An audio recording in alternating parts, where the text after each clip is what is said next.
예배 전에 물이랑 화장실은 이미 잘 다녀오셨죠? 함께 기도하면서 예배로 시작했으면 좋겠습니다. 저는 말씀을 묵상을 잠깐 간단히 나누려 하는데요. 예수님과 함께했지만 하나님 나라에 관심을 두기보다 본인들의 자리가 더 중요했던 이 제자들의 모습을 묵상하면서 저와 다름없음을 발견하였습니다.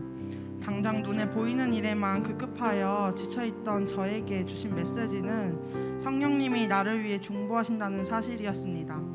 혹시 주일체플에 함께 나오고 있는 우리 순장 순원들도 하나님을 묵상하기보다 바쁘고 분주한 요즘을 보내고 계시지 않습니까? 그렇다면 함께 우리를 위해 중보하시는 성령님께 오늘 예배의 시간들이 말씀으로부터 공급받고 또 우리 나눔을 통해서 우리 함께 일하시는 하나님을 나누는 시간이 되도록 함께 기도하시고 예배 시작하도록 하겠습니다. 기도하겠습니다.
우리들의 마음 모아 예수 그리스도의 이름으로 기도합니다.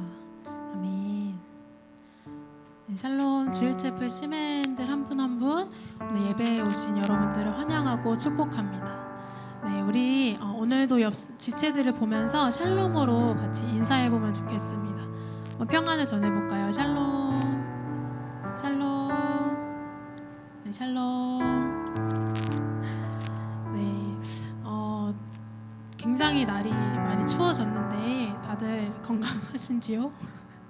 다들 감기 안 걸리셨는지 건강 잘 챙기시면 좋겠습니다. 저희가 또 한 주 또 예배를 준비하고 찬양을 준비하면서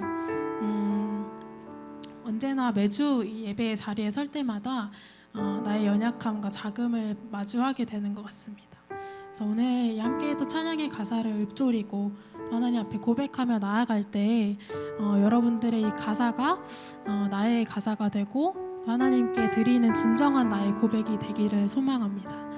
그래서 오늘 첫 번째 찬양으로 행복 찬양을 드릴 텐데요. 여러분께서 한 주 동안 보내셨던 그 시간들 속에서 하나님이 묵상하게 하셨던 것들, 주님이 나를 만나주셨던 그 말씀들을 다시 돌아보면서 무엇이 참된 나의 인생의 만족이고 행복인지 그것을 돌아보며 오늘 주님 앞에 온전히 나의 모습 그대로 내어드리며 찬양 앞에 나아가면 좋겠습니다. 함께 고백하시겠습니다.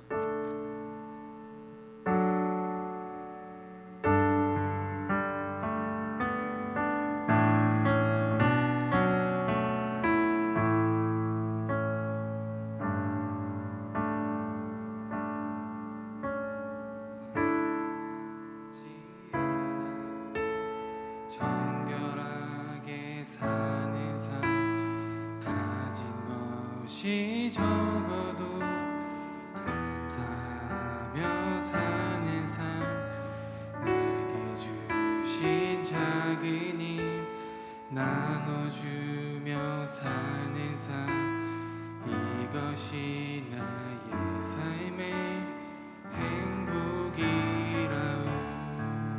화려하지 않아도 화려하지 않아도 정결하게 사는 삶, 가진 것이 적어도 감사하며 사는 삶, 내게 주신 작은 힘 나눠주며 사는 삶, 이것이 나의 삶의 행복이라오.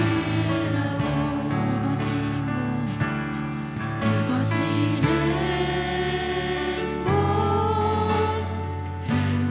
행복이라오. 세상은 알 수 없는 하나님 선물, 이것이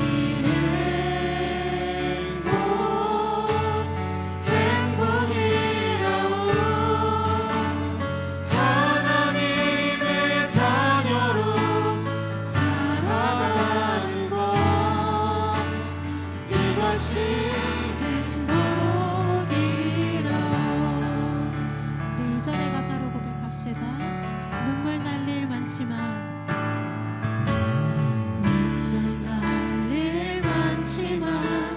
기도할 수 있는 것, 억울한 일 많으나 주를 위해 참는 것, 비록 짧은 작은 삶, 주 뜻대로 사는 것, 이것이 나의 삶의 행복이라오. 이것이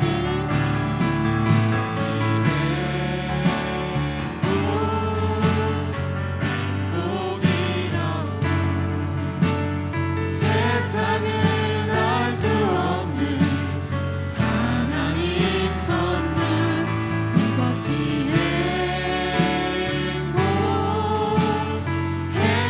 행복이라오. 하나님의 자녀로 살아가는 것, 이것이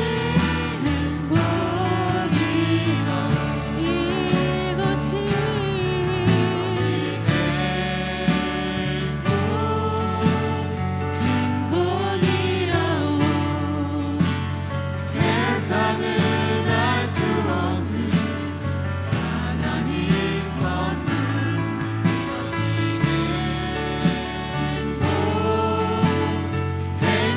행복이라오. 하나님의 자녀로 살아가는 것, 이것이 우리가 믿음의 고백입니다. 이것이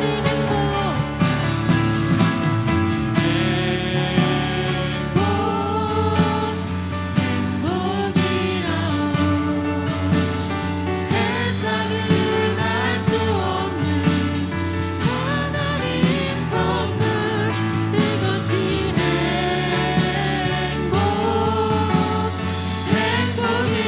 행복이라오.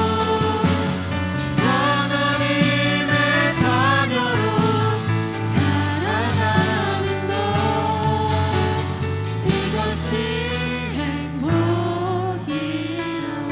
이것이 행복이라오. 이것이 행복이라오.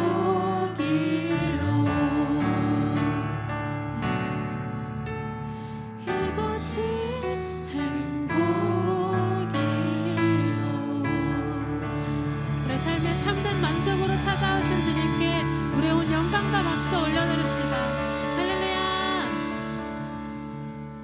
우리 가능하신 분들은 함께 일어나셔서 이렇게 기쁨의 고백으로 주님께 찬양하며 나아갑시다.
영원히 변치 않네 영원히 변치 않네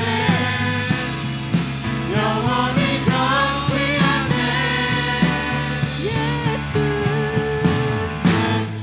좋은 내 친구 내 곁에 계시네 영원히 변치 않네 예수 좋은 내 친구 내 곁에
이제 돌아가 내 삶으로 주를 예배합니다. 늘 정직함으로 또 진실함으로 나를 드립니다. 나를 더 잘하시는 주님, 나를 더 잘하시는 주님, 나도 주님 더 알기 원해요. 마르지 않는 주의 자비하심, 주의 품 안에서 나 노래하네.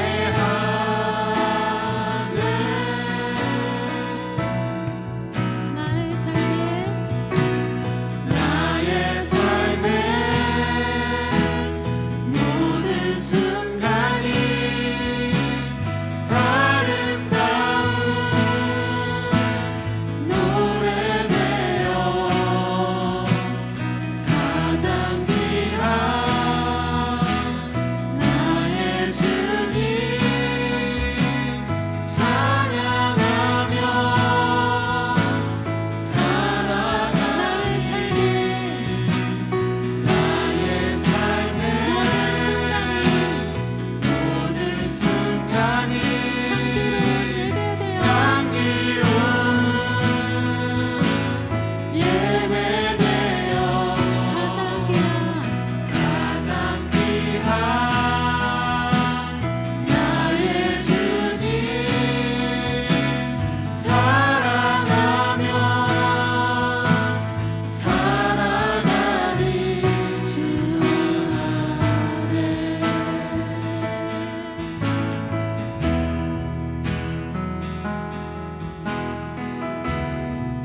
우리 다시 한번 고백합시다. 나 이제 돌아가 내 삶으로 주를 예배합니다.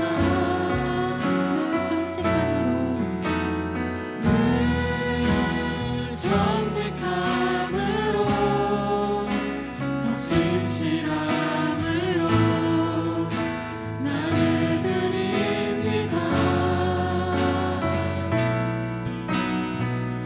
나를 더 잘하시는 주님, 나도 주님 더 알기 원해요. 마르지 않는 주의 자비하심,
우리의 삶에 찾아와 주시고 우리에게 매 주마다 주님과 이렇게 주님 앞에 예배하며 나아갈 수 있는 매주의 이 주일 예배 허락하시니 감사합니다.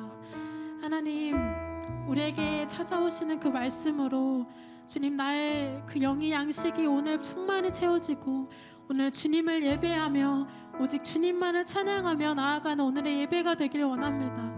우리가 고백했던 이 찬양의 가사처럼 이 세상의 어떤 것보다 주님이 가장 귀하시고 주님만이 나의 삶의 행복 그 자체이심을 이 시간 고백하며 나아갑니다. 우리 함께 우리의 삶에 찾아와 주시고 나의 가장 친한 친구로 나의 옆에서 항상 함께 살아가시고 동행하시는 주님께 주님 그 감사를 고백하며 시간 함께 예배 앞에 나아갑시다. 함께 기도하시겠습니다.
기도하겠습니다. 만물의 창조자이시며 우리 삶을 선하게 이끄시는 주님을 찬양합니다. 우리 삶을 늘 돌보시며 죄인이었던 우리를 구원하여 주시고 하나님의 자녀로 살아가게 하신 크신 은혜에 감사로 살아갈 수밖에 없음을 고백합니다. 하지만 주님, 삶에서 이런 감사를 바라보기보다 없는 것들, 부족한 것들에 불평불만하던 저희 모습을 돌아봅니다. 주님께서 주신 것들은 당연하게 여기며 다른 사람과 비교하고 주님께 헛된 것들을 구했음을 회개합니다. 저희 마음이 다시 주님을 바라보게 하시고 주님 한 분만으로 만족하며 성령 충만으로 살아갈 수 있도록 붙들어 주세요. 어느새 12월이 되었고 각 캠퍼스는 시험 기간에 들어가는 시기가 되었습니다.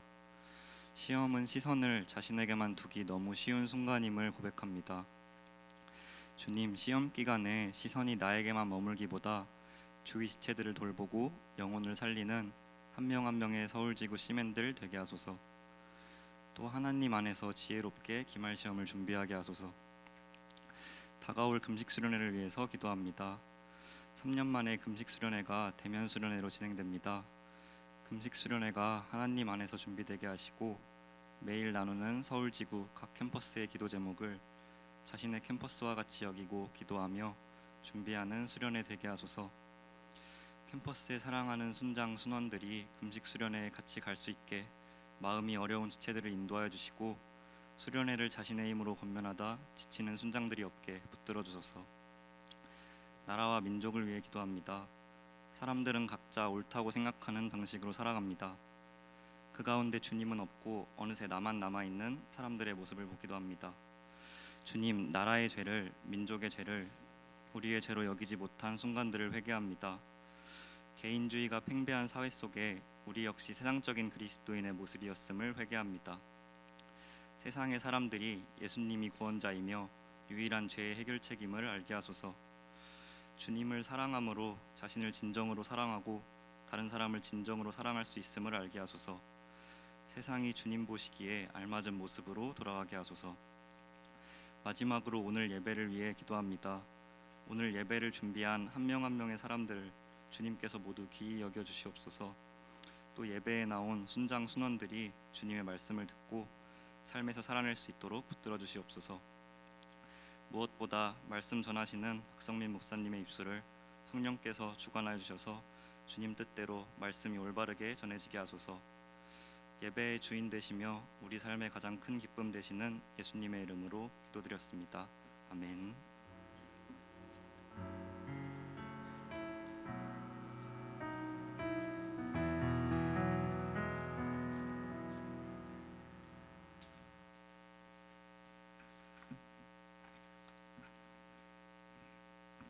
습니다. 예수께서 길에 나아가실새 한 사람이 달려와서 끌어안아 묻자오되 선원 선생님이여 내가 무엇을 하여야 영생을 얻으리이까? 예수께서 이르시되 내가 어찌하여 나를 선하다 일컫느냐? 하나님 한 분 외에는 선한 이가 없느니라. 예수께서 둘러보시고 제자들에게 이르시되 재물이 있는 자는 하나님의 나라에 들어가기가 심히 어렵도다 하시니 제자들이 그 말씀에 놀라는지라. 예수께서 다시 대답하여 이르시되 얘들아 하나님의 나라에 들어가기가 얼마나 어려운지 낙타가 바늘기로 나가는 것이 부자가 하나님의 나라에 들어가는 것보다 쉬우니라 하시니. 아멘.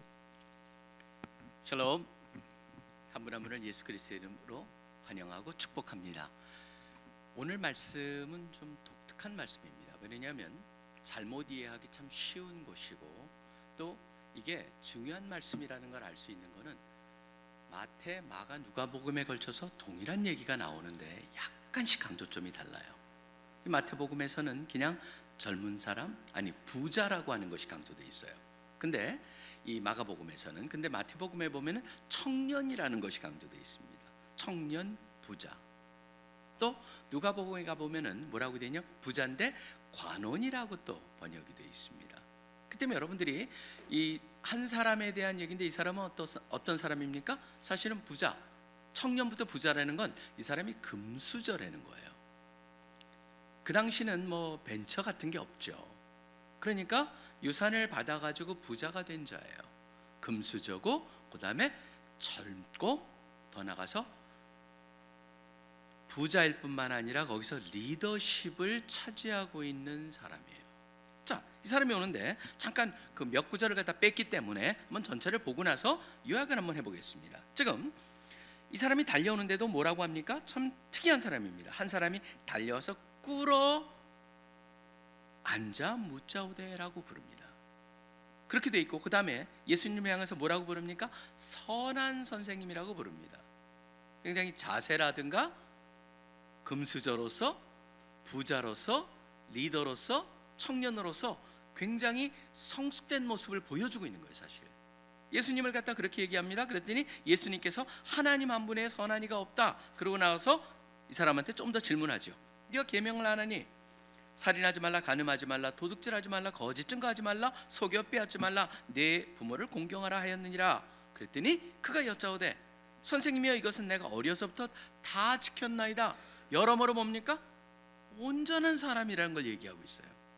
예수님이 그걸 들으시면서 뭐라고 그러시냐면 그를 보시고 사랑하사, 왜냐하면 그런 사람 드물거든요. 귀한 사람이라고 하는 그 생각을 가지시는데 더 나가서 뭐라고 그러냐면 이르시되 네게 아직도 한 가지 부족한 것이 있으니 가서 네게 있는 것을 다 팔아 가난한 자들에게 주라. 그리하면 하늘에서 보화가 네게 있으리라. 그리고 와서 나를 따르라 하시니 그 사람은 재물이 많은 거로 이 말씀에 인하여 슬픈 기색을 띠고 근심하며 떠납니다. 그것을 보시면서 예수님께서 하신 말씀이 뭐냐 하면은 바로 재물이 있는 자는 하늘 나라에 들어가기 심히 어렵다. 그러니까 제자들이 그 말을 듣고 놀랍니다. 왜 놀랬을까? 우리가 한번 질문을 던져볼 필요가 있습니다. 그러고 나서 예수님께서 뭐라고 말씀하시냐면 어느 정도 어렵냐면 낙타가 바늘 끼러 나가는 것이 부자가 하나님의 나라에 들어가는 것보다 쉬우니라 하시니까 제자들은 아까는 놀랐는데 이번엔 또 매우 놀랐습니다. 더 놀란 거예요. 왜 더욱 놀랐을까? 우리가 생각해 볼 수가 있습니다. 서로 말하되 그런즉 누가 구원을 얻을 수 있는가 하니 예수께서 그들을 보고 보시며 이르시되 사람으로는 할 수 없으되 하나님으로는 그렇지 아니하니 하나님으로서는 다 하실 수 있느니라. 그때 베드로가 여짜와 이르되 보소서 우리가 모든 것을 버리고 주를 따랐나이다. 예수께서 이르시되 내가 진실로 너희에게 이르노니 나와 복음을 위하여 집이나 형제나 자매나 어머니나 아버지나 자식이나 전토를 벌인 자는 현세 있어 집과 형제와 자매와 어머니와 자식과 전토를 100배나 받되 박해를 겸하여 받고 내세 영생을 받지 못할 자가 없느니라. 그러나 먼저 된 자로서 나중되고 나중된 자로서 먼저 될 자가 많으니라 라고 되어 있습니다. 자, 이걸 보면서 한번 배경을 봅니다. 제가 말씀드렸다시피 이 사람은 금수저였습니다. 청년이었고 관리였고 부자였습니다. 그 사람이 예수님께 달려와서 꿇어 엎드려 물었어요. 겸손합니다. 간절합니다. 그리고 나서 근본적으로 뭘 추구합니까? 아주 인생의 핵심적인 것을 추구합니다. 어떻게 하면 영생을 얻을 수 있습니까? 라고 하는 얘기를 물어보는 거예요. 괜찮아 보입니다. 근데 그를 향해서 예수님께서 지적하시는 게 있죠. 하나님 한 분의 선한 이가 없다. 왜 그 말씀하셨을까? 우리가 한번 같이 고민을 해봅니다. 그러고 나서 십계명을 얘기했는데 그가 말합니다. 다 지켰다. 그것도 어려서부터. 진짜 보기에는 우리 인간적으로 봤을 때 흠이 없는 사람이에요. 그러니까 예수님께서 그를 보시고 사랑하사 그렇지만 한 가지가 부족하구나. 네가 가지고 있는 모든 것을 팔아서 가난한테 주고 그 다음에 나를 따르라 라고 그렇게 말씀하십니다. 근데 재물이 많은 거로 고민하면서 떠나는, 그래서 이 장면에서 퇴장하고 있는 그 금수저 젊은 부자 관원의 모습입니다. 이걸 보시면서 여러분들은 예수님께서 우리로 하여금 부를 갖지 말라는 걸까? 부자가 되지 말라는 걸까? 아니면은 삶을 아무리 올바로 살아도 부족하다는 걸까? 예수님을 따른다는 게 과연 무엇일까? 우리가 던져볼 수 있는 질문이에요. 사실 전체 속에서 먼저 가장 제가 이걸 갖다가 핵심을 갖다 먼저 얘기한다면은 삶의 모든 것들이 제자리가 있다라고 하는 거예요. 제자리를 잃어버렸을 때는 예수님께서 그것을 갖다 제자리에 찾기를 원하는데 과연 어떻게 찾느냐? 그런 맥락을 가지고 그런 관점으로 이것을 접근하면 좋겠습니다. 첫째는 뭐냐면은 우리가 알아야 될 거는 모든 좋은 것이 우상이 될 수 있다는 것을 기억해야 됩니다. 모든 좋은 것이 우상이 될 수 있다. 여기서는 특별히 그 우상 중에서 좋은 것 중에 하나가 바로 부유함이나 재물입니다. 사실 여러분, 재물은 나쁜 걸까요? 좋은 걸까요? 저는요, 성경에서 뭐라 그러냐면 사실 부유함은 하나님의 축복이라고 말하고 있어요. 근데 사람들이 그걸 단순하게 거기만 놔두지 않습니다. 그걸 갖다 거기서 파생해가지고 다양한 논리를 펴냅니다. 부유하지 않으면 하나님이 축복을 못 받은 거라든가, 그 다음에 부유했다가 가난해진다면 무슨 문제가 있다라든가, 이런 식으로 해서 그냥 부유함은 하나님의 축복입니다에 놔두지 않고 거기서 지속적으로 원래 의도하지 않은 것까지 번져나가면서 그 의견을 피워갑니다. 그러다 보니까 욥이, 부자 욥이었던 욥이 여러 가지 재난을 당해서 완전히 절망의 상태로 빠졌을 때 친구들이, 세 친구가 오죠. 엘리바스, 그 다음에 빌닷, 소발 같은 사람이 와서 뭐라고 얘기합니까? 잘 생각해봐. 네가 기억 안 나는 죄가 있을 거야. 그러니까 네가 이 모양 이 꼴이 된 거야 라고 하는, 제가 간단히 말씀드리지만 그게 바로 이들의 생각이었죠. 그런 철학이 있습니다. 낭만주의라고 합니다. 모든 것을 갖다가 보면은 이 결과에는 원인이 있고 그 원인과 결과는 지극히 단순하게 보는 것, 그런 것들이 있다는 거예요. 사실 이 세상에서 보면 지금 특별히 젊은 사람들 중에 제일 원하는 게 40대 중반에서 은퇴하는 거래요. FIRE죠. Financial Independence, Retire Early. 그래서 FIRE라고 하는 FIRE족이라고 하는 그게 있죠. 또 특별히 Z 세대는 모르겠지만 M 세대에서는 뭘 얘기하면 영끌족들이 굉장히 많아서 지금 어려워지고 있다라는 얘기를 우리가 듣습니다. 사실 돈과 재물에 관심이 어느 때보다도 높은 게 사실이에요. 근데 이걸 갖다가 보면서 여기서 보면 부자가 하늘에 못 들어간다 그러면은 어떻게 된 거예요? 라고 하는 생각을 갖다 보니까 사람들이 이 해석을 이렇게 살짝 바꾸기도 합니다. 뭐라고 그러냐면은 우리는 바늘의 귀라 그러죠. 영어에서는 바늘의 눈이라고 그럽니다. 우리는 바늘귀 그런데 영어로서는 the eye of a needle. 그래서 바늘 눈, 바늘귀, 우리는 우리 표현을 쓰죠. 바늘귀에 지금 낙타가 들어가는데 이 사람들이 어떻게 해석을 해보냐면 불가능하지는 않다, 어렵다를 강조하기 위해서 거기에 보면 바늘귀라 불리는 문이 있었어. 조그맣기 때문에 낙타가 들어가긴 힘들지만 굉장히 애써야 들어가. 이런 식으로 해석하는 사람들이 있어요. 또 어떤 사람은 아니다, 카멜이라고 하는 이 낙타라고 하는 게 헬라어로 카멜로스입니다. 근데 배를 갖다 정박하는 밧줄이 뭐냐면 카밀로스예요, 헬라어로. 그러다 보니까 이게 스펠링이 I가 E로 써져 가지고 이게 원래 밧줄인데 카멜, 이 낙타로 됐다라고 그렇게 해석하는 사람도 있습니다. 근데 사실은 그거는 포인트가 아니에요. 왜 그러냐면 제자들이 뭐라고 합니까? 그렇게 해석을, 그런 말씀을, 비유를 주시니까 제자들이 뭐라고 합니까? 처음에는 부자가 천국에 못 들어간다, 그걸 갖다 놀랬는데 26절에 보면 매우 놀라는 걸 볼 수가 있어요. 그 비유를 듣고. 그건 뭐냐면 이거는 도대체 불가능하다라고 느꼈던 거예요. 그 예수님의 답도 뭐라고 합니까? 사람으로서는 불가능하나 하나님으로서는 가능하다라는 얘기를 하고 계신다는 걸 여러분이 보신다면 맥락은 있는 그대로 예수님께서는 바늘귀로 어떻게 낙타가 들어가니 그거는 불가능하다라고 얘기하고 있는 거예요. 자, 그렇다면 우리가, 저는 여기서 재물이지만 성공이 될 수도 있고 여러분이 원하는 모든 것이 될 수 있습니다. 좋은 것들 모든 것이 여기에 포함될 수 있는데 여기선 재물을 얘기하고 있다면은 재물에 대해서 성경을 얘기한 그 원리가 다른 데도 다 적용이 됩니다.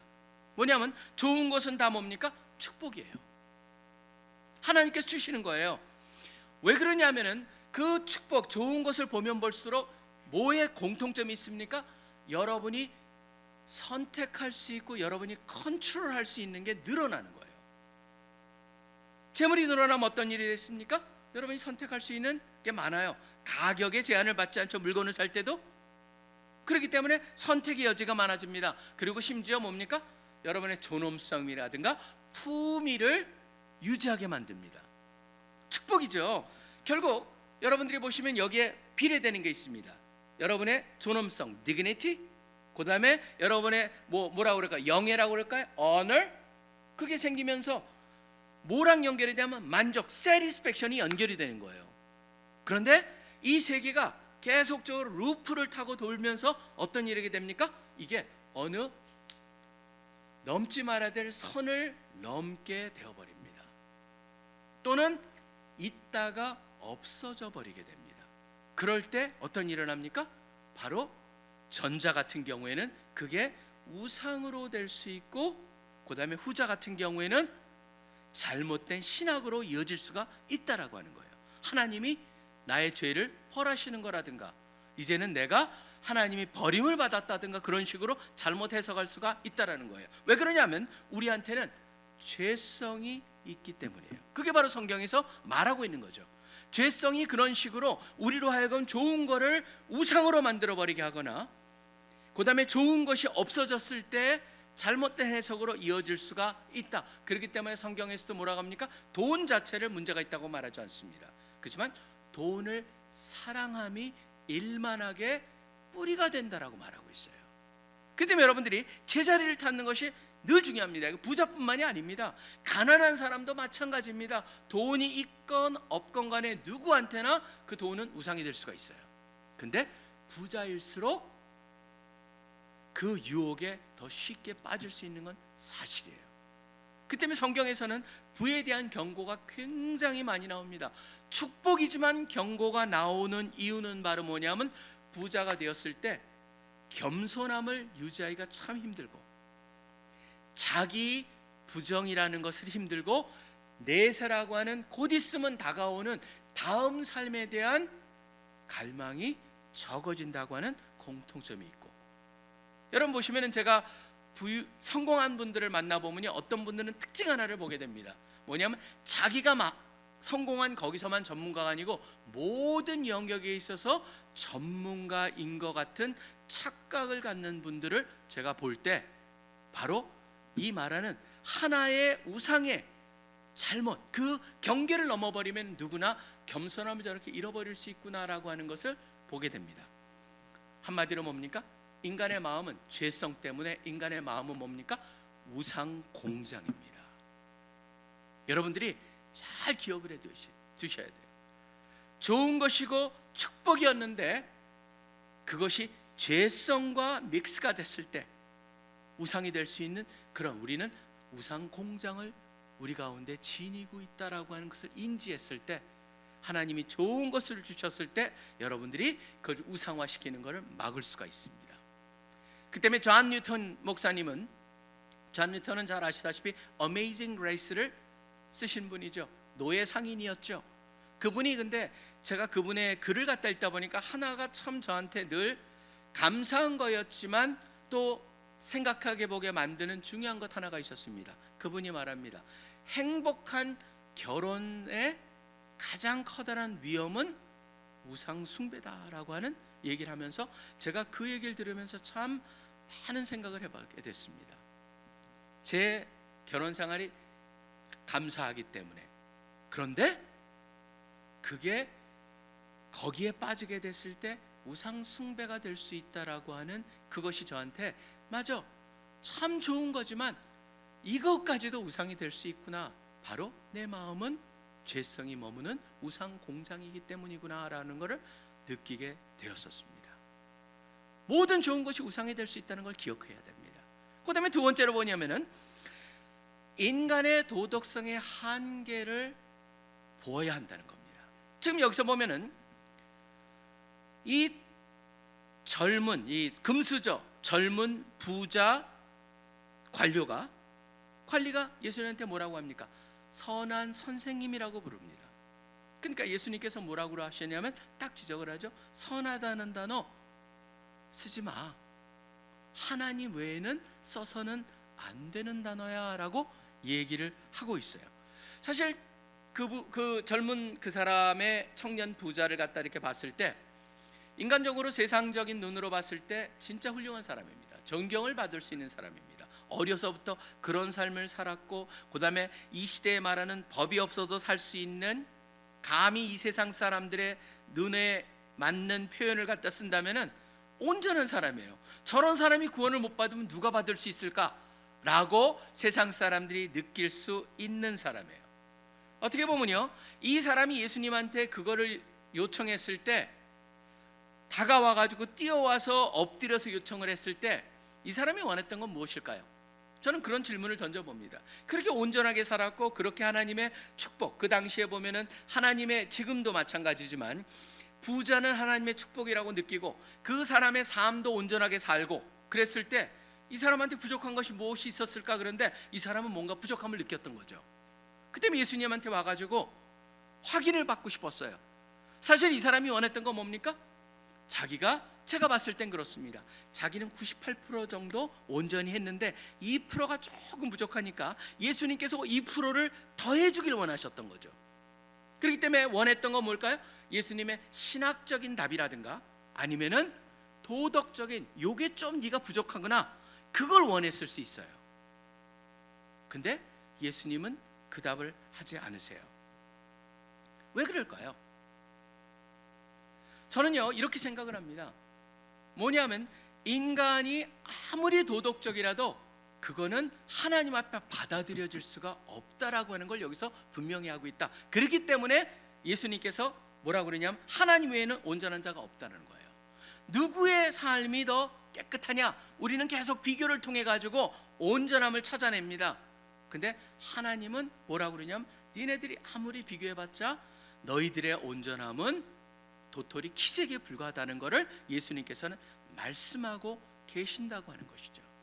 그렇기 때문에 여기서 예수님께서 말씀하시는 것은 바로 이 세상 속에서 만연한 것 중에 하나죠. 하나는 부자는 축복받은 자다라고 하는 것도, 그것도 어떻게 보면은 밑에서부터 흔들고 계시고, 또 하나는 뭡니까?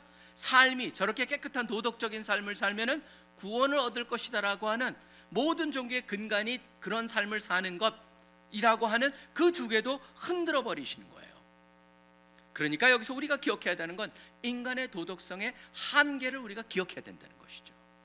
그렇다면 세 번째, 가장 핵심적인 게 뭘까요? 예수님께서 말씀을 하시고자 하는 것은 예수님의 복음을 통해서만이 모든 것이 제자리를 찾을 수 있다는 것을 우리가 알아야 됩니다. 예수님의 복음만이 그렇습니다. 결국 예수님은 무슨 말씀을 하고 계시는 거예요? 그 젊은 관료, 부자 관료에게, 또 옆에 있는 제자들에게 너희들이 갖고 있는 부와 도덕에 대한 이해가 잘못된 거라는 걸 가르쳐주고 있는 거예요. 자, 뭐를 가르쳐 주십니까? 첫째는 부를 생각해 봅니다. 사실은 이제 부를 갖다 생각해 보면서 요새 와서 우리의 현대 시대랑 연결해 보면은 계속적으로 지금 이 스윙을 합니다. 우리 펜들럼이 추가 이쪽 저쪽으로 왔다 갔다 하는데, 지금은 어떤 쪽으로 많이 강하냐 하면 특별히 MZ 세대에, 여러분도 거기에 속하기 때문에 강한 게 바로 뭡니까? 능력 최고주의예요. 능력주의라고 하는 메리토크라시라고 하는 것이 지금 주관하고 있어요. 그러면 능력 있는 사람이 당연히 모든 걸 많이 갖고 즐기는 거 당연하다라고 하는 거 돼 있어요. 저는 능력주의는 사실은 반만 옳습니다. 그게 왜냐하면 능력주의가 갖고 있는, 지니고 있는 태생적 한계, 또 거기에 담겨 있는 모든 생각의 한계가 있기 때문에 그래요. 뭐냐면요, 맞아요. 능력 있는 사람이 더 많은 것을 가져야 되는 것, 그게 어떻게 보면 세상의 논리고, 저는 그거 자체가 굉장히 make sense 한다고 생각을 해요. 그렇지만 거기에서 멈춰버리는 게 바로 능력주의의 한계죠.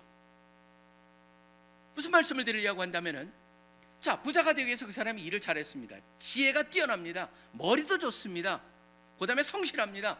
근데 질문을 던져봅니다. 그게 어디서 왔냐라는 거예요. 거기서 멈출 수밖에 없는 그것을 조금 더 뛰어넘어서 더 근원적인 문제로 가라는 것이죠. 그 뛰어난 DNA, 탤런트, 지혜, 그 다음에 그것이 실질적으로 똑똑하다고 다 부자가 되는 건 아니거든요. 뭔가 만들어내 가지고 그걸로 이루어지는 그런 모든 과정이 뭐예요? 근원이 하나님이 주셨다라고 하는 것을 잊어버리게 됐을 때 문제가 있는 거죠. 실질적으로 야고보서 1장 17절은 이렇게 되어 있습니다. 온갖 좋은 은사와 온전한 선물이 다 위로부터 빛들의 하나님께로부터 내려온다라고 하는 거예요. 그렇기 때문에 메리토크라시라고 하는, 저는 능력주의, 저는 거기에 반대하는 게 아닙니다. 메리토크라시에 뭐가 더해졌을 때 온전하게 우리 기독교인들이 그걸 받아들이냐면, 메리토크라시에 플러스 그 모든 것이 은혜라고 하는 것을 온전하게 될 때만이, 저는 여러분이 가지고 계신 능력이라든가, 여러분이 하고자 하는 모든 것, 여러분이 이루실 성공이라든가, 여러분이 소유하게 되는 부라든 모든 것이 제자리를 찾게 된다라고 하는 거예요. 그렇기 때문에 예수님께서도 이 말씀을 하시는 거죠. 사실은 예수님은요, 우리들한테 자발적 빈곤을 요구하는 게 아니에요. 이 사람한테도 네가 가지고 있는 것을 갖다가 다 팔아서 가난한 자를 줘라, 왜 이 말씀을 하셨을까요? 그거는요, 너희가 가난해져라, 돈을 갖는 건 죄다, 그 얘기가 성경에 어디도 나와 있지 않아요. 그건 왜 그러냐면은 이 사람은요 거기에 묶여 있었기 때문에. 그리고 사실은 그 모든 것을 팔아서 가난한 자를 줘라라고 하는 거에 강조가 있기보다는 오히려 그러고 나서 나를 따르라는 데 강조가 있어요. 나를 따를 때 거기에 영생이 있다라고 하는 게 초점이 있는 것이죠. 그렇기 때문에 여러분들이 이 말씀을 들었을 때 자발적 빈곤을 요구하시기보다는 오히려 그것이 우상화되어 있는, 그것에 자기의 정체성과 모든 것이 달려져 있고 그것이 주관이 되는 상태에 빠져버린 그 사람을 향해서 문제점을 지적하고 계시는 거죠. 그리고 더 나아가시죠. 하나님만이 온전하시다, 선하시다라고 말씀하고 계시는 이유가 있죠. 그게 바로 뭘까요? 인간은 온전하게 될 수 없다고 말씀을 드렸습니다. 사실 우리가 보기에는 온전하게 보입니다. 제가 이제 박사학위 논문을 금속공학을 하면서 쓸 때 제가 가장 많이 썼던 게 셈이랑 템이라고 하는 그 전자만원경입니다. 셈은 사실은 그 겉을 갖다가 표면을 보게 돼 있어요. 이 템이라고 하는 거는 통괄시키는 거기 때문에 구조 같은 걸 보게 되는데, 셈이라고 하는 스캐닝 일렉트론 마이크로스코피라고 하는 그걸 보면은요, 여러분 보시면은 진짜 제가 굉장히 열심히 갈아가지고 아주 반짝반짝하고 얼굴이 있는 그대로 보이는 그것도 거기다 집어넣으면은요, 표면은 굉장히 굴곡이 심해요. 선이 다 있어요. 사실은 여러분들이 보셔야 될 건 뭐냐면, 인간의 혹시 소위 말하는 완전함이라는 게 바로 그런 거예요. 하나님 보시기에는요, 전혀 온전할 수가 없어요. 완전할 수가 없다라는 거예요. 그렇기 때문에 하나님만이라고 하는 그 얘기, 바로 그렇기 때문에 그분과 그 온전한 분과 함께 하려면은 온전함이 필요로 하는데, 그게 뭡니까? 여기에 많은 29절에 나와 있는 나와 나의 복음, 바로 예수 그리스도의 복음을 통해서만이 가능하다는 것은 우리가 잘 알고 있는 것이고, 그게 바로 성경에서 말씀하고 계시는 것이고, 예수님께서 그거를 갖다가 여기서 얘기하려고 하시는 거죠. 자, 그렇다면은 우리의 부와 이 도덕에 대한 개념을 갖다가 예수님께서 흔들어 놓으십니다. 그리고 제안을 하십니다. 바로 예수님이 여기에 보면 예수님의 복음의 폭발성을 우리가 발견할 수 있는 겁니다. 예수님 복음의 폭발성은 뭡니까? 아까 제가 말씀드렸다시피 이 젊은 부자 관련은요, 내가 지금 98% 정도 했는데 2% 정도 채워줘서 100% 만들어주세요라고 하는 접근을 했는데, 그게 사실 세상적인 접근입니다. 세상에서 늘 배우려고 합니다. 배우는데 여러분, 배우는 사람들의 자세가 뭔지 아십니까? 계속 더하기입니다. 내가 아는 거. 근데 예수님은요, 이 문제에 있어서 완전히 새로운 폭발을 갖다가 시켜버리는 거라죠. 그걸 갖다가 폭발시켜버리고 뭐예요? 단전히 뒤집어야 된다는 것이에요. 저는 그래서 완전히 새로 시작해야 된다라고 하는 것, 왜 그렇습니까? 이유가 간단합니다. 이 젊은 부자 관련은요, 자기의 정체성이라든가 영예라든가 모든 것이 예수님이 발견하신 것은 바로 그 탯줄이 부라고 하는 데에 닿아져 있기 때문이에요. 결국 그 탯줄 안에서 영양 공부를 받으면서 자랄 때 그런 한에서는 예수님과 관련이 될 수가 없고, 그런 모습으로는 하나님의 영생에 이를 수가 없습니다. 결국 예수님은 그 탯줄을 끊어버려라, 그리고 그 탯줄을 하나님께로 연결하라라고 말하고 있는 것이죠. 그게 바로 여기서 그럴 때 무슨 일이 일어납니까? 다른 모든 것들이 제자리를 찾게 된다라고 하는 것이에요. 그럴 때만이 우리는 부유하게 됐을 때 하나님께 감사할 수 있고 겸손할 수 있고, 그러다가 부가 떨어졌을 때도 또 그것도 하나님께 사셨기에 감사할 수 있고 받아들일 수 있고 흔들리지 않을 수가 있다라고 하는 것이죠. 부자들은 쉽게 교만해질 수 있습니다. 제가 아까 말씀드렸다시피 실질적으로 그렇습니다. 그리고 남의 필요에 둔감해지고 자기 필요와 자기의 원함과 자기가 할 수 있는 선택에 더 집중할 수 있다 보면은 다른 사람의 필요라든가 다른 사람을 관련할 수 있고, 그 관계, 하나님께서 엮어주신 관계에 둔감해질 수가 있습니다. 그래서 실질적으로요, 부자들 중에 그 부에 빠진 사람 치고 가족의 관계가 깨지지 않는 사람이 없어요. 저는 그게 참, 부유해지면 다 그렇게 되냐? 그렇지 않습니다. 제일 중요한 건 뭐냐면, 부자건 가난함을 떠나서 진짜 우리가 관심을 가져야 될 건 뭐예요? 사람이에요. 하나님의 나라예요. 그것을 갖다가 보면서 그 부자건 가난함을 떠나가지고 가족들의 관계, 아는 사람과의 관계, 주위 사람들과의 관계, 이 세상 속에서 자기가 도울 수 있는 사람하고의 관계, 그 모든 것을 소중하게 여기고 그것을 갖다 해나가는 것이 왜 그리 중요한가를 갖다가 여기서 기억나게 합니다. 바로 예수님께서는 탯줄을 끊어버리고 다른 데다 연결하길 원하시는 거고, 더 나가서 예수님은 왜 우리의 도덕이, 인간의 도덕은 온전할 수가 없다라고 하는 얘기를 하실까요? 그건 뭐냐면요, 아까 말씀드렸다시피 온전하지가 않아요. 그렇다면 어떻게 해야 됩니까? 라고 하는 질문을 던졌을 때 하나님만이 온전하다는 건 뭐예요? 바로 영생에 대한 질문이었습니다. 어떻게 하면 영생을 얻습니까? 라고 하는 그 질문은 바로 어떻게 하면 하나님과 영원히 살 수 있습니까? 라는 질문이거든요. 근데 하나님과 영원히 살기 위해서는 바로 하나님같이 온전하지 않은 사람은 살 수가 없어요. 결국 그렇기 때문에 인간이 온전하지가 않기 때문에 하나님과 살 수가 없다는 거예요. 길은 딱 하나죠. 바로 뭐냐면 하나님께서 오셔서 예수 그리스도가 오신 거예요. 우리가 살아야 될 삶을 사셨고, 우리가 할 수 없고 우리가 왜 할 수 없냐면 죄성과 죄 때문인데 그것을 위해서 돌아가셨고, 바로 그럴 때 그 사실을 믿는 자에게 예수님의 그 온전하심, 우리한테 성경에 보면 전가라고 하는 표현을 쓰고 있습니다. 전가되었다. 영어로 하면 imputation. 그분의 그게 우리한테 그대로 이동이 된다. 믿을 때 하나님이 우리를 갖다가 온전하진 않지만 우리가 예수 그리스도를 믿는 우리를 온전하게 보신다. 그렇기 때문에 하나님이 온전하게 여기기 때문에 하나님과 있을 수 있다라고 하는 거죠.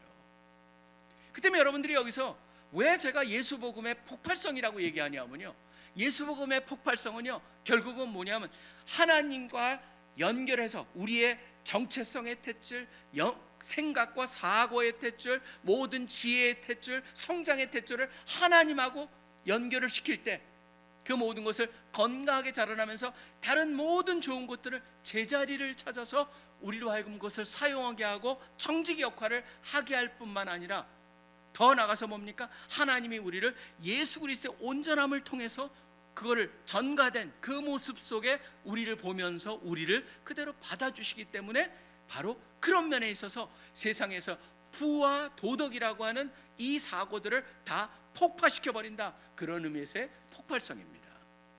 그리고 더 나아가서 중요한 또 하나의 폭발성이 있습니다. 뭐냐면 바로 예수님께서 말씀하시죠. 29절에 보면 나와 복음을 위하여 집이나 형제나 자매나 어머니나 아버지나 자식이나 전토를 벌인 자는 다 버리라는 겁니까? 아니잖아요. 여러분 보시면요, 부랑 똑같아요. 부도 버리는 게 초점이 있지 않죠? 쫓는 거에 초점이 있다면 쫓는다는 건 뭐예요? 탯줄을 이동시킨다는 거잖아요. 결국 어떤 것을 가장 소중하게 여기느냐, 그 우선순위가 분명할 때 다른 것이 제자리를 찾게 된다. 바로 그런 사람에게는 뭐라고 해요? 30절에 보면 현세 있어 집과 형제와 자매와 어머니와 자식과 전토를 100배나 받되. 무슨 말입니까? 여러분 지금 하나님께서 모든 영역에 있어서 더 온전한 축복을 누리게 해주신다는 거죠. 100배라는 것을 강조하고 있습니다. 다른 데 보면은 몇 배를 받는다라고 해서 차고 넘친다라는 것이 여기에 초점이에요. 잃어버리는 게 아니다, 오히려 얻는 것이다. 세상의 것에 붙잡고 있으면 그게 우리를 잃어버리지 않는다? 아니다. 진정한 잃어버리지 않게 해서는 하나님께 여러분의 사고와 생각과 정체성과 모든 것들을 연결하라. 그러면 다른 모든 것들을 얻게 된다라는 얘기를 하시면서 그렇게 살 때 세상 사람은 싫어할 수 있습니다. 그래서 박해를 겸하여 받을 수 있습니다.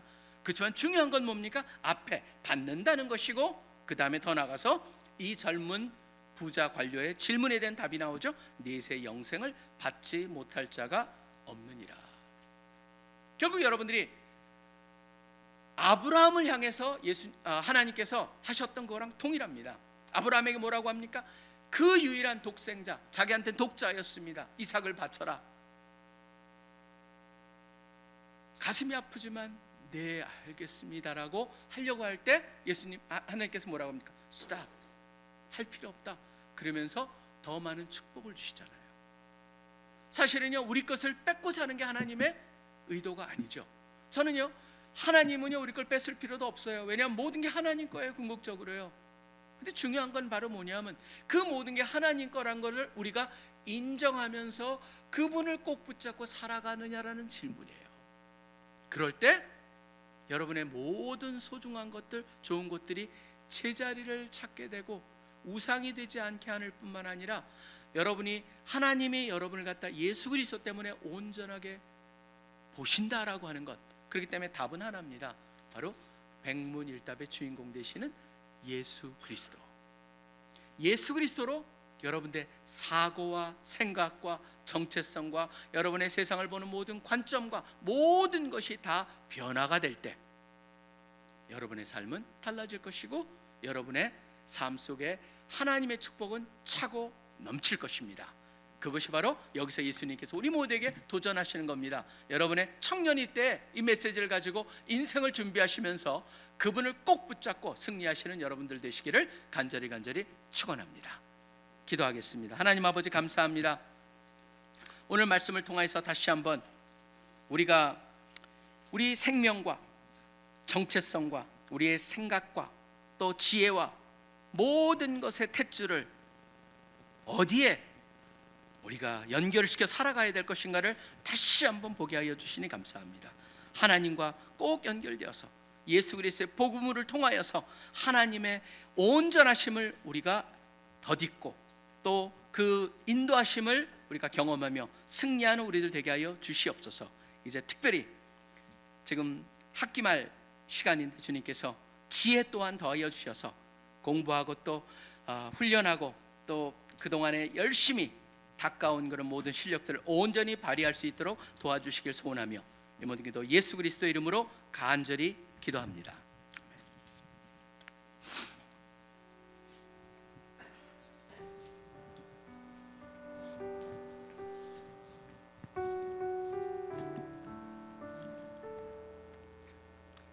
함께 말씀을 듣고 기도하길 원합니다. 온갖 좋은 은사와 온전한 선물이 다 위로부터 빛들의 아버지께로부터 내려오나니 그는 변함도 없으시고 회전하는 그림자도 없으시니라. 아멘. 모든 좋은 것이 우상이 될 수 있습니다. 재물 등 하나님의 축복이지만 좋은 것이 없어졌을 때 하나님의 벌을 받는 것으로 해석하면 안 됩니다. 인간의 죄성 때문에 그 좋은 것이 우상이 될 수 있습니다. 또한 인간의 도덕성은 한계가 있습니다. 하나님 외에 선한 분이 없습니다. 예수님의 복음을 통해서만 모든 것이 제자리를 찾을 수 있습니다. 주를 따를 때 영생을 얻을 수 있습니다. 이렇게 기도합시다. 주님, 겸손하게 하소서. 능력주의에 빠지지 않게 하소서. 세상의 논리대로 생각이 멈추지 않게 하소서. 사람이 보기에 온전해 보이는 것에 절대 속지 않게 하소서. 완전하게 하시는 주의 은혜를 누리게 하소서. 예수님의 복음으로 새로 시작하게 하소서. 모든 사고와 정체성 그 근원을 주께로 돌리게 하소서.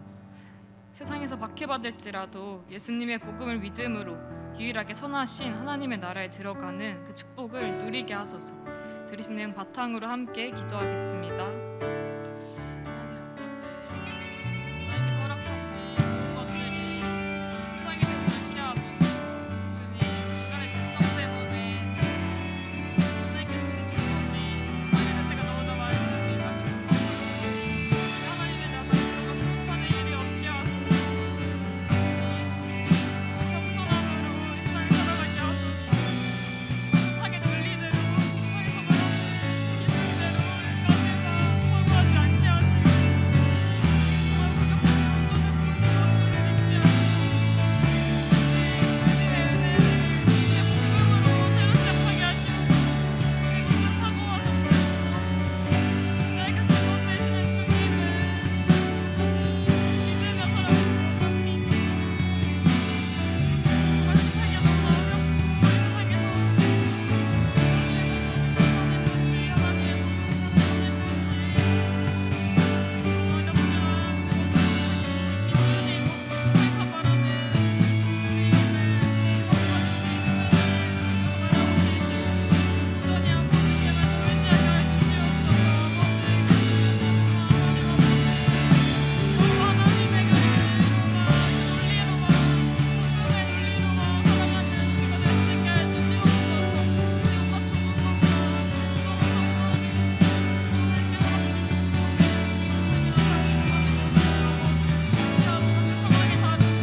하나님께서 말씀하십니다.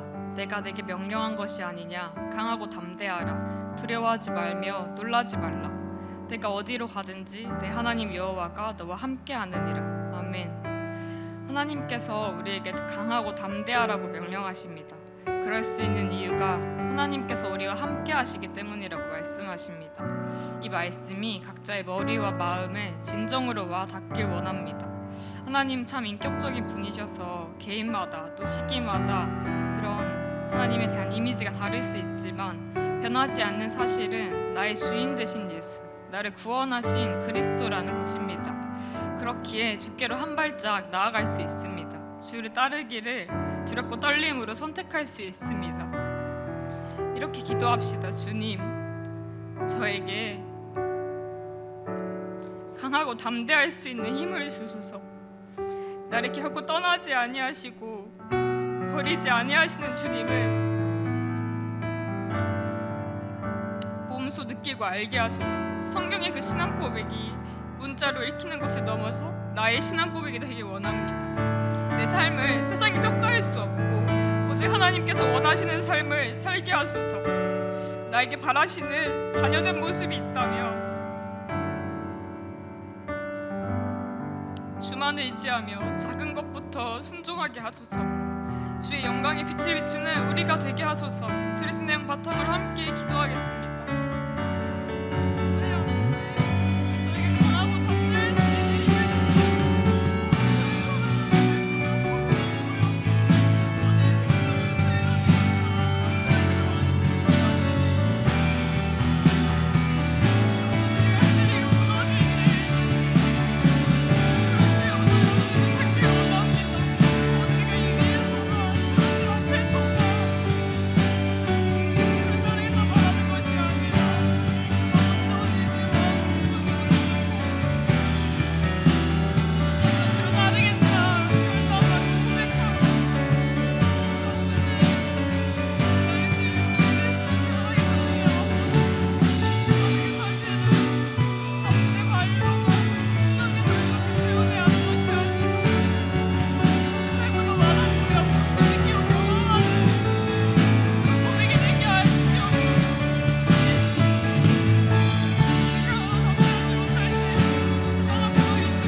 주를 알고 싶고 믿고 싶어서 예배의 자리로 나오게 하심에 감사합니다. 세상 그 무엇보다 주님만 의지하며 순종하게 하소서.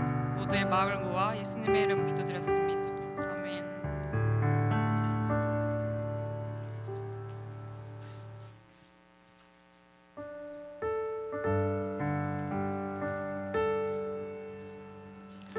지금은 헌금 시간입니다. 우리가 주인 삼은 모든 것 내려놓고 물질뿐만 아니라 마음까지 드린다는 의미로 함께 일어나서 헌금 찬양 드리시겠습니다.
우리가 먼저 사랑한 것이 아니고 우리를 먼저 사랑해 주신 하나님 아버지 감사합니다.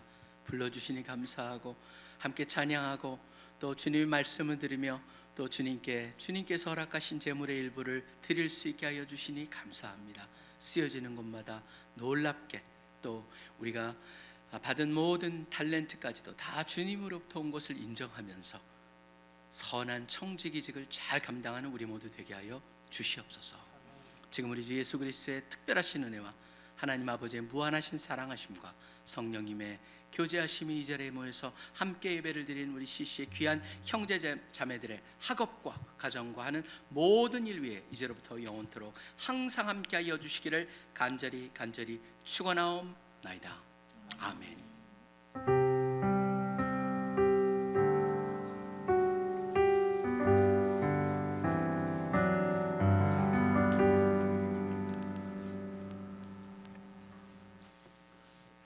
샬롬, 주일 집회로 오신 여러분들을 환영하고 축복합니다. 네, 이번 주는 새 친구와 정혜원이 없는 관계로 감사합니다. 바로 광고로 진행하도록 하겠습니다. 네, 첫 번째 광고는 이번 주 점심입니다. 이번 주 점심 메뉴는 돈가스 치킨 마요 덮밥입니다. 네, 아래의 계좌로 점심 식사 비용을 꼭 보내주시기 바랍니다. 저희가 항상 이렇게 받아서 하고 있는데 특별히 많이 좀 보내주시지 않은 분들이 있어서 이번 주부터는 조금씩 이렇게 신청하신 분들에 한해서 저희가 식사를 드리고 있습니다. 그래서 웬만하시면은 저희가 주중에 올려드리는 투표란을 꼭 확인을 해주셔서 신청해 주시면 감사드리겠습니다. 아래의 계좌번호로 꼭 보내주시기 바랍니다. 두 번째 광고입니다. 예배 후에 교구별 모임과 새친구반 교육이 진행됩니다. 교구 모임은 십자교제 그리고 말씀 나눔으로 진행됩니다. 새 친구들은 1시 반에 S라운지에서 진행되는 새친구반 교육에 참여하시면 됩니다. 다음 광고는 워시파이트와 함께 예배를 섬길 순자님들을 모집하고 있습니다. 모집 파트는 베이스와 일렉, 호산나, 드럼인데요. 특별히 내년 1월에 베이스와 일렉, 드럼에 이제 섬겨주실 순자님들이 부족한 상황입니다. 그래서 이 세 파트를 저희가 조금 특별히 긴급하게 모집을 하고 있고요. 혹시라도 실력의 부분에 있어서 걱정이 되시는 분들은 저희가 또 들어오시면은 같이 연습하고 합을 맞추면서 또 이렇게 적응할 수 있는 수습 기간이 있으니 너무 걱정하지 마시고 편하게 김수정 강사님께 꼭 지원 부탁드리도록 하겠습니다. 네 번째 광고입니다. 거대한 도전을 준비하자라는 주제로 금식 수련회가 12월 26, 27, 28 파주 영산 수련회에서 진행됩니다. 가등 록시 75,000원이고 정가는 80,000원입니다. 자세한 문의는 캠퍼스 대표단과 간사님께 해주세요. 마지막 광고입니다. 기드온 수련회입니다. 그리스도의 좋은 군사라는 주제로 1월 2일부터 5일까지 이곳 포함동 CCC 센터에서 진행될 예정입니다. 회비는 보시는 것처럼 12만 원 그리고 현장 동시 13만 원이며 자세한 문의는 캠퍼스 대표단과 간사님들께 문의해 주시면 감사드리겠습니다. 샬롬, 주일 집회로 오신 여러분들을 환영하고 사랑합니다.